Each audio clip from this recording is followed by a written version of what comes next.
అంగి. అందరిలాగే ముల్లా నస్రుద్దీన్ కుటుంబం కూడా గుడ్డలను ఉతకడానికి చాకలి వేసేవారు. ఈసారి చాకలి బట్టలు ఉతికి తాటి మీద ఆరేశాడు. అంతలోనే గట్టిగా గాలి వీచింది. చొక్కా ఎగిరిపోయి దూరంగా పడింది. తన చొక్కా అలా ఎగిరిపోవడం ముల్లా కంటబడింది. వెంటనే అతను గబగబా ఇంటికి చేరాడు. ఇదిగో, త్వరగా దేవుడికి నైవేద్యం ఏదైనా పెట్టి కృతజ్ఞతలు చెప్పాలి, ఏర్పాట్లు చెయ్యి అన్నాడు భార్యతో. ఏమిటి సంగతి అడిగిందామె. తెలుసా, నా చొక్కా ఎగిరి గాలిలో దూరం పోయి పడింది.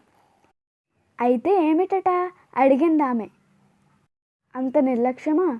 దేవుడి దయ కాకపోతే నేను గనక ఆ అంగీలో ఉండి ఉంటే ఏమై ఉండేది అన్నాడు ముల్లా.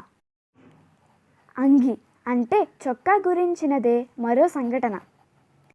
ముల్లా, ఇందాకడేమిటి మీ ఇంట్లో నుండి ఒక చెప్పుడయింది, ఏం పడింది అడిగాడు పొరిగింటతను. మా ఆవిడ నా అంగీ కింద పడేసింది అన్నాడు ముల్లా. విడ్డూరం, అంగీ పడితే అంత చెప్పుడెలా అయ్యింది అడిగాడు పొరిగింటతను. నీకు అలాగే ఉంటుంది, ఆ అంగీలో నేను కూడా ఉన్నానని చెప్పనిస్తావా అన్నాడు ముల్లా. ధన్యవాదములు.